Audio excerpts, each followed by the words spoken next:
தன் படுக்கையிலே வியாதியாய் திமிர்வாதமாய் கிடந்த மனுஷனை கர்த்தருடைய சமூகத்திலே கொண்டு வந்த பொழுது கர்த்தர் அவனுடைய பாவங்களை மன்னித்து அவன் எழுந்து நடக்க பண்ணினார் என்று இந்த சம்பவம் அப்படியே எழுதப்பட்டிருக்கிறது.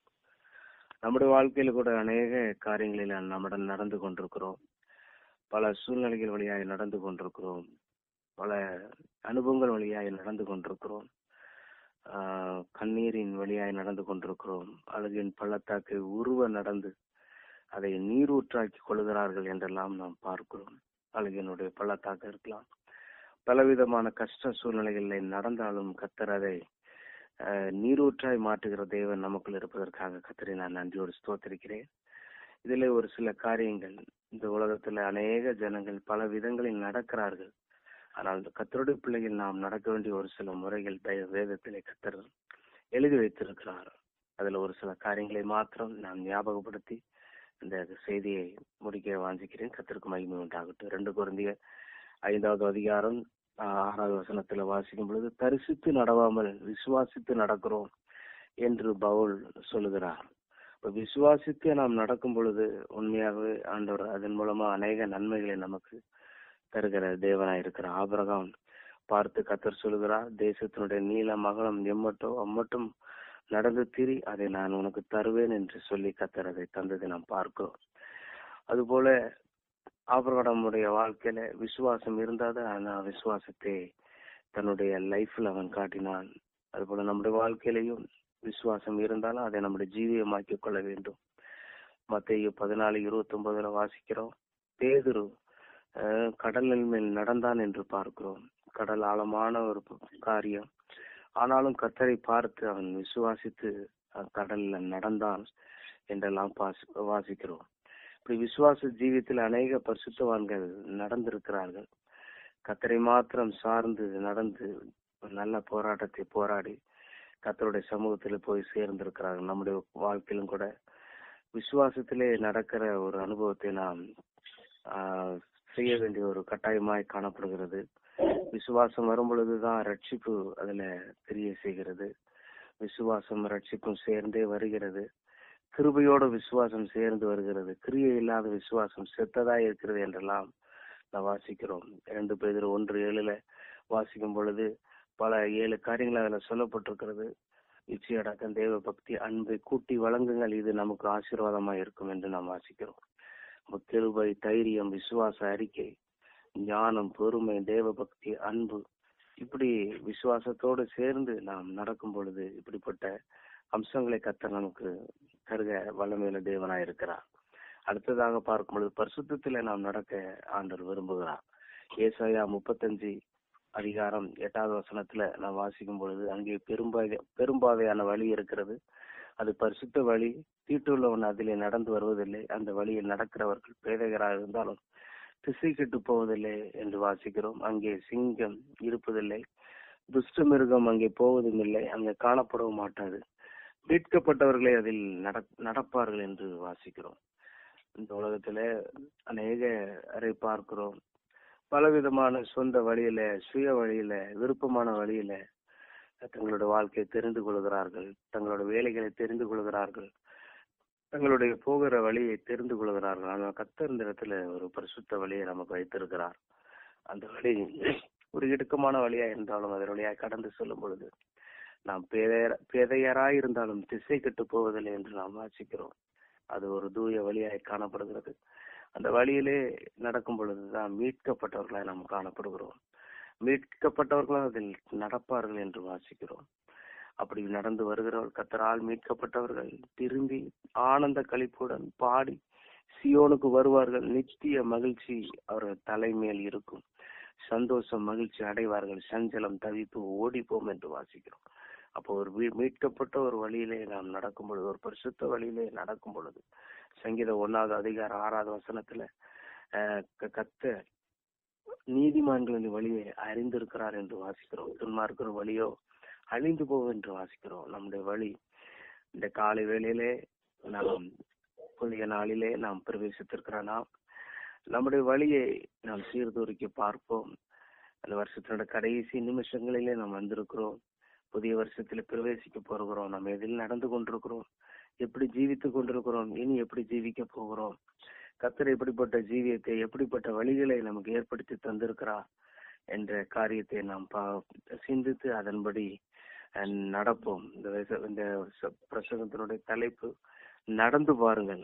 அதாவது கர்த்தர் நமக்கு வைத்திருக்கிற ஒரு சில வழிகளிலே நாம் நடக்கும் பொழுது நிச்சயமாகவே ஜெயம் கொள்கிறவன் எல்லாவற்றையும் சுதந்திரித்துக் கொள்வான் என்று வெளிப்படுத்தின 21 அதிகார 7 வசனத்துல வாசிப்பது போல ஒரு ஜெயமுள்ள வாழ்வை கர்த்தர் நமக்கு தர வல்லமையில தேவனாயிருக்கிறார். பரிசுத்தமான வழியிலே நாம் நடக்கும் பொழுது கர்த்தர் நமக்கு ஆசீர்வாத தேவனாய் காணப்படுகிறார். விசுவாசத்திலே நடக்கும் பொழுது பவுல் விசுவாசித்து நடந்தான், தரிசித்து நடக்கல, விசுவாசித்து நடந்தான். காணப்படுகிறவர்கள் எல்லாம் காணப்படாதவர்களே நோக்கி இருக்கிற நமக்கு என்றெல்லாம் வாசிக்கிறோம். இப்படிப்பட்ட காணாத அந்த நித்திய ராஜ்யத்துக்காக நாம் விசுவாசத்தோடு பரிசுத்திலே நான் நடக்கும் பொழுது உண்மையாகவே கர்த்தர் நம்மளை ஆசீர்வதிக்கிற தேவனாயிருக்கிறார். சங்கீதம் 101 எழுதப்பட்டிருக்கிறது 6வது வசனத்துல, உத்தமமான வழியில் நடக்கிறவன் என்னை சேமிப்பான். அப்போ கர்த்தருடைய வழியில, தூய்மையான வழியில, விசுவாசத்தின் வழியில நான் நடக்கும் பொழுது கர்த்தரை நாம் சேவிக்கிற பிள்ளைகளாய் காணப்படும். பாபிலோனில் இருந்தாலும் அவர்களை சேவிப்பான் என்றெல்லாம் நாம் பார்க்கிறோம். கர்த்தருடைய நாமத்துக்கு ஸ்தோத்திரம் உண்டாக. அடுத்ததாக ஒரு வழியை பார்க்கிறோம். தீமைகளை மிதித்து அதிலே அநேக கர்த்தருடைய ஜனங்கள் நடந்திருக்கிறார்கள், முற்பிதாக்கள் நடந்திருக்கிறார்கள். வழி அடைப்பட்ட நிலவரம் தான் எரிகோ. ஆனாலும் 7 நாள் சுற்றி நடந்து 7வது நாள் 7 முறை ஸ்தோத்திரம் பண்ணி துதித்து அந்த எரிகோ கோட்டை முறிந்தது பார்க்கிறோம், விழுந்தது என்று பார்க்கிறோம். அதன் மேல் ஏறி அதை தாண்டி போனார்கள் என்றெல்லாம் நாம் வாசிக்கிறோம். நம்முடைய வாழ்க்கையும் கூட தீமைகளை மிதித்து நாம் நடக்க வேண்டும். 91 சங்கீதத்துல 11வது வசனத்தில் இப்படி வாசிக்கும் பொழுது, சிங்கத்தின் மேலும் பாம்பின் மேலும் அவர்கள் நடந்து பால சிங்கத்தையும் வலு சிறப்பத்தையும் மிதித்து போடுவான் என்றெல்லாம் வாசிக்கிறோம். நமக்கு இருக்கிற போராட்டங்கள் சிங்கத்தை போல ஒரு பயமுள்ள காரியங்கள், வலு சிறப்பத்தை போல ஒரு மிகவும் பயப்படுகக்கூடிய காரியங்கள் இருந்தாலும் கர்த்தருடைய நாமத்தினாலே, கர்த்தருடைய துதிக்கிற துதியின் சத்தத்தினாலே, கர்த்தரை ஸ்தோத்திரம் பண்ணுகிற சத்தத்தினாலே, விசுவாசத்தினாலே, நம்முடைய பரிசுத்த ஜீவித்தின் மூலமாய் நாம் எதிராய் கடந்து செல்லும் பொழுது உண்மையாகவே இப்படிப்பட்ட காரியங்களை மேற்கொள்ள கர்த்தர் நமக்கு உதவி செய்கிற தேவனாயிருக்கிறார். யோர்தான் கரை புரண்டு ஓடுகிற வெள்ளமாய் காணப்பட்டாலும் அதை கடந்துதான் போக வேண்டும் என்று கர்த்தர் வழியை ஏற்படுத்தி இருந்தார். கர்த்தருடைய ஊழியர்கள் ஆசாரிகள் கால் பட்ட உடனே அதை பிரவாகித்து வந்த யோர்தான் அப்படி ஸ்டாப் ஆனது என்று பார்க்கிறோம். கர்த்தர் வழியை உண்டு பண்ணினார். இப்படிப்பட்ட நம்முடைய வாழ்க்கையில் அநேக தடைகள் காணப்படலாம், எதிராய் காணப்படலாம். சோர்ந்து போகாதபடி, அதைரியப்படாதபடி எரிகோ பட்டணத்தை, எரிகோ கோட்டையை அவர்கள் முறித்தது போல நல்ல ஸ்தோத்திரம் பண்ணி விசுவாசித்து இப்படிப்பட்ட ஒரு நிலவரத்துல நாம் கடந்து கொள்ளும்போது கர்த்தர் உண்மையாகவே நம்முடைய தடைகளை கர்த்தர் மாற்றுகிற தேவனாயிருக்கிறார். ஒரு மனு போட்டு அந்த ஜனங்கள் ஒரு மனதோடு கூட துதித்தார்கள், ஒரு மனதோடு கூட ஆராதனை செய்தார்கள், தேவ பிரசன்னத்தை சுமந்து சென்றார்கள். உடைந்து போகிற அந்த எரியோ மதில் நாம் ஜெயிக்க வேண்டும். இல்லாவிட்டாலும் தோற்று போகிற வழிகளுக்குள்ளாய் நாம் கடந்து செல்வோம்.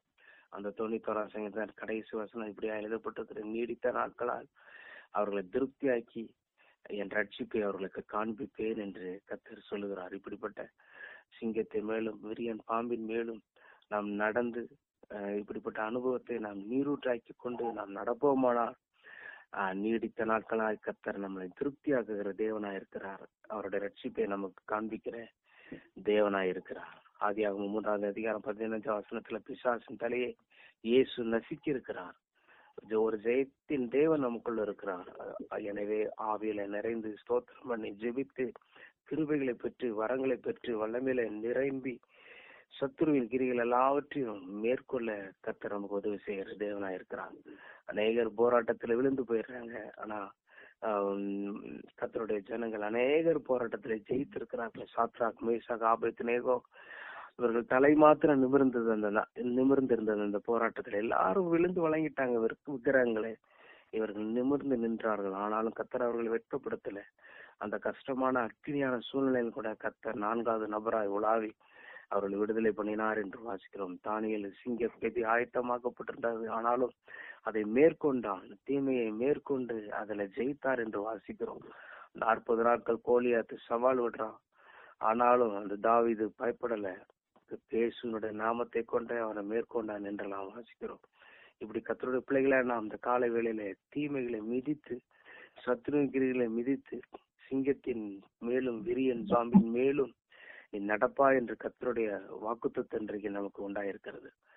எவ்வளவு கடினமான சூழ்நிலைகள் இருந்தாலும், பிரச்சனைகள் இருந்தாலும், பிரிவினைகள் இருந்தாலும், சத்துருடைய போராட்டங்கள் இருந்தாலும், நல்ல ஆவியில நிறைந்து சோத்திரம் பண்ணி கிருபைகளை பெற்று வல்லமைகளை பெற்று முற்பிதாக்களை போல நாம் சாத்ராம் மேஷா காபத்தினை போல, பவுலை போல, ஸ்தேவானை போல, பேதுருவை போல நாம் கர்த்தருடைய சமூகத்திலே காத்திருந்து அநேக கிருபைகளை பெற்று இன்னும் அதிகமாய் கர்த்தருக்குள் வளர கர்த்தர் உதவி செய்வாராக. அடுத்ததாக பார்க்கும் பொழுது 10 பேர் துர்செய்தியை சொன்னார்கள். ஆனாலும் யோசுவா காலை மாத்திரம் நாம் அதை மேற்கொள்ளலாம், அந்த கானான் தேசத்தை நாம் மேற்கொள்ளலாம் என்று விசுவாசத்தோடு அவர் பேசுவதை பார்க்கிறோம். ஒரு நெகட்டிவான காரியங்கள், சூழ்நிலைகள் பார்ப்பதற்கு அந்த ராட்சதர்கள் நம்மை மேற்கொண்டு விடுவார்கள். எல்லாமே கரெக்ட் தான். ஆனாலும் விசுவாசத்துல கர்த்தர் மேல உள்ள நம்பிக்கையில அந்த தீமையா பார்க்காமல் அதை நன்மையாய் பார்த்து உண்மையாகவே அந்த காலை யோசுவா சொன்னது போல அந்த கானான் தேசத்தை சுதந்திரித்தார்கள் என்று நாம் பார்க்கிறோம். அது போல இந்த காலவேளையிலே அவிசுவாசமான எண்ணங்கள், அவிசுவாசமான சூழ்நிலைகள், அதைரியமான சூழ்நிலைகள், இப்படிப்பட்ட நிலவரத்திலையும் பார்த்து சோர்ந்து போகாதபடி கர்த்தர் மேல் வைராக்கியமாய் அந்த யோசுவா போல, காலை போல எதிரான நிலவரத்தை அவர்கள் விசுவாசித்து மேற்கொண்டார்கள். அந்த தீமையை மிதித்து மேற்கொண்டார்கள் என்று நாம் வாசிக்கிறோம். கர்த்தர் இப்படிப்பட்ட கிருபைகளை நமக்கு இந்த கடைசி நாட்களிலே தருவாராக. இந்த புதிய வருஷத்துல நமக்கு எதிராக காணப்படுகிற சங்கடங்கள், கஷ்டங்கள் எல்லாவற்றையும் இயேசுவின் நாமத்தினாலே முறியடித்து நாம் இன்னும் அதிகமாக ஜெயத்தோடு நம்முடைய பாதையில கடந்து செல்ல வல்லமையில தேவனா இருக்கிறான். சத்தியத்துல நடக்கிற ஒரு அனுபவம் வேணும். யோவான் 3வது வசனத்துல வாசிக்கும் போது, என்னுடைய பிள்ளைகள் சத்தியத்துல நடக்கிறார்கள் என்ற சந்தோஷத்தை காட்டிலும் வேற சந்தோஷம் எனக்கு இல்லை என்று நாம் வாசிக்கிறோம். சத்தியத்துல நாம் நடக்க வேண்டும். கர்த்தருடைய பாதையில, கர்த்தருடைய வசனத்தின்படி நடக்கிற உத்தம மார்க்கத்தார் என்று நாம் வாசிக்கிறோம். சத்தியத்துல நடக்கிற ஒரு கிருபை இந்த காலையில கர்த்தர் நமக்கு தருவாராக.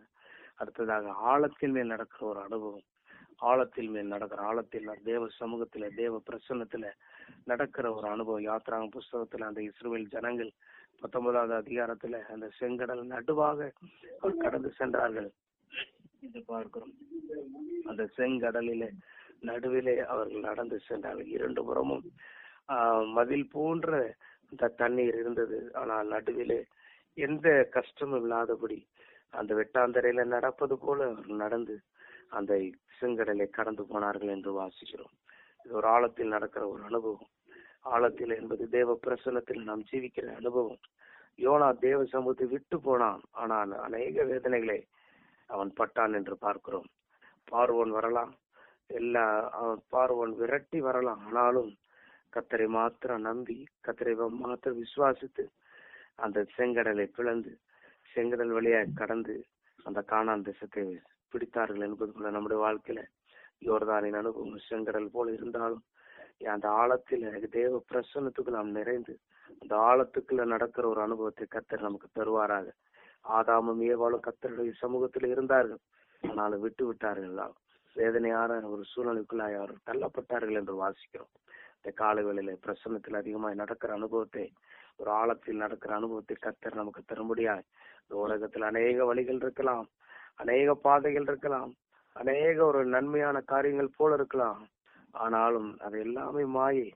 ஆனா கர்த்தருடைய வழிகளை நடக்கிற அந்த வழியிலே நாம் நடக்கும் பொழுது கர்த்தர் உண்மையாகவே நம்மளை ஆசீர்வதிக்கிற தேவனா இருக்கிறார். ஆழத்தில நாம் நடந்து பார்ப்போமாக. ஆழத்திலே நாம் இந்த பேதுருவை போல ஆழத்திலே வலையை போடு என்று சொன்னது போல அவன் அநேக ஆழத்துல போட்டிருக்கிறான். அநேக அவனுக்கு மீன் பிடிக்க தெரியும். ஆனால் கர்த்தருடைய வார்த்தையின்படியே அவன் போட்ட பொழுது அவன் எதிர்பார்த்தினாத அநேக ஆச்சரியமான நன்மைகளை கர்த்தர் அவனுக்கு கட்டளையிட்டான். இந்த காலவெளியிலே பிரசன்னத்துல, தேவ சமூகத்துல, தேவ கிருபையில, தேவ சத்தியத்துல, விசுவாசத்துல, ஆழத்துல நாம் நம்முடைய ஜீவியத்தை, நம்முடைய சிந்தையை நாம் செயல்படுத்துவோம். எபிரேயர் 10:11-29 வாசிக்கிறோம். விசுவாசத்தினால் கடலை உலர்ந்த தரையாய் மாற்றினார்கள் என்று வாசிக்கிறோம். விசுவாசம் இந்த காலையில் அதிகமாய் பெறுவதாக இயேசுவின் நாமத்தினாலே. எலியா பாருங்க, கஷ்டமான சூழ்நிலை, சூறைச்செடியிலே போய் படுத்துக் கொண்டான். ஆனாலும் கர்த்தாவே என்று கூப்பிடுகிறான், தேவ சமூகத்தை கூப்பிடுகிறான். பரலோகத்திலிருந்து தூதர்கள் வந்து இறங்கி அவனுக்கு அப்பத்தை கொடுத்தார்கள் என்று நாம் வாசிக்கிறோம். எந்த சூழ்நிலை கர்த்தருடைய சமூகத்தை விட்டு விடாதபடி அவருடைய பிரசன்னத்தை விட்டு விடாதபடி நாம் காணப்பட கத்தர் உதவி செய்வோம். கத்தர் நமக்கு உதவி செய்வார். அடுத்ததாக இன்னொரு காரியத்தை நாம் பார்க்கலாம். ஏசாயா 58:14 உயர்ந்த இடங்களில் நடக்க பண்ணுகிற தேவனாய் இருக்கிறார். உயர்ந்த இடங்களில் கத்தருடைய நாளை நாம் மனமகிழ்ச்சியாய் எண்ணும் பொழுது கத்தர் நம்மளை உயர்ந்த இடங்களில் ஏறி இருக்க பண்ணுவார் என்று வாசிக்கிறோம். கத்தருடைய சமூகம், கத்தருடைய மீட்டிங் கூட்டங்களை அநேக அவாய்ட் பண்ணாதபடி கத்தருடைய அந்த சபையில நடக்கிற கூட்டங்கள் அநேகர் வருவதில்லை. ஞாயிற்றுக்கிழமை போனா ஞாயிற்றுக்கிழமை தான் எல்லாம் உலகத்தினுடைய வேலையின் அலுவலர்கள் குடும்ப காரியங்களிலே அநேக நாம் சிந்தைகளை நாம் செலவிடுகிறோம். ஆனால் கத்தருடைய சமூகத்துல திரும்ப திரும்ப அவருடைய சமூகத்துல அவருடைய ஆராதனையில அவருடைய சத்தியத்தை கேட்கும் பொழுது உண்மையாக அவர் நம்மளை உயர்ந்த இடங்களில் அவர் நம்மளை ஏறி இருக்கிற பண்ணுகிற தேவனாய் இருக்கிறார். கத்தருக்கு மகிமை உண்டாகட்டும். கத்தருக்கு ஸ்தோத்திரம். பாருங்க, பேதுரு மத்தேயு 17வது அதிகாரம் 1வது வசனம் வாசிக்கும் பொழுது மறுரூப மலையில் பேதுரு, யோவான், யாக்கோபு போகிறார்கள். அவள் ஜெபம் பண்ணுகையிலே மேகம் வந்தது. பரலோகத்திலிருந்து சத்தம் கேட்கிறது. மோசே, எலியா அவர்களால் அவர்களை பார்க்கிறார்கள். அவர் முகம் மாறுகிறது, வஸ்திரம் மாறுகிறது. எருசலேமில் நிறைவேற்றப்படுகிற காரியங்கள் சொல்லப்படுகிறது. இவர் என் நேச குமாரன் என்று சொல்லப்படுகிறது. இப்படி ஒரு மறுரூபமான ஒரு அனுபவத்துக்குள்ள வருகிறது தான் ஒரு உயர்ந்த இடங்களிலே நாம் நடக்க பண்ணுகிற ஒரு அனுபவமாய் காணப்படுகிறது. ஜபத்திலே நாம் எதை பெற்றுக்கொண்டோம் என்பதல்ல, ஜபத்திலே நாம் எப்படி மாற்றப்பட்டோம், நம்முடைய ஆத்மா எப்படி மாற்றப்படுகிறது, அதுதான் ஒரு முக்கியமான ஒரு காரியமா இருக்கு. அந்த உலகத்துல புறஜாதி ஜனங்கள் யாரா இருந்தாலும் எல்லாமே இருக்கிறது. கார் இருக்கிறது, பங்களா இருக்கிறது, வீடு இருக்கிறது, ஆஸ்தி, செல்வம், சொத்துக்கள் எல்லாம் இருந்தாலும் மறுரூபம் இந்த கத்தரோட பிள்ளைகளுக்கு மாத்திரம் தான் கொடுக்கப்படுகிறது. ஒரு மறுரூபமான நிலவரத்துக்கு நாம் வர கத்தர் வாஞ்சிக்கிறார். இப்படிப்பட்ட காரியங்களை நமக்கு தர தேவன் வல்லமையுள்ள தேவனா இருக்கிறார். இப்படி நாம் கத்தருடைய வழிகளை நாம் நடந்து பார்ப்போம். ஆழத்தில நடக்கிற ஒரு அனுபவத்தை நாம் செய்வோம். தீமைகளை மிதித்து நடக்க பார்ப்போம். அநேக அதைரியமான காரியங்களை சொன்னாலும் யோசுவா காலேப் அந்த முன்வைத்த அந்த காரியத்திலே கத்தரை நம்பி அந்த கத்தரை போய் சுதந்திரத்து போல ஆவியில் நிறைந்து கத்தருடைய சமூகத்திலே காத்திருந்து கிருபையில பெற்றுக்கொண்டு அந்த புதிய வருஷத்துல விசுவாசத்துல நடப்போம். தீமைகளை மிதித்து நடப்போம். பரிசுத்தத்துல நடப்போம். விசுவாசத்துல நடப்போம். சத்தியத்துல நடப்போம். ஆழத்துல நடப்போம். கத்தருடைய பிரசன்னத்துக்குள்ளாய் காணப்படுவோம். உயர்ந்த இடங்களில் நடக்கப்படுகிற கத்தர் நம்மளோட இருக்கிற ஜபத்துல நடப்போம்.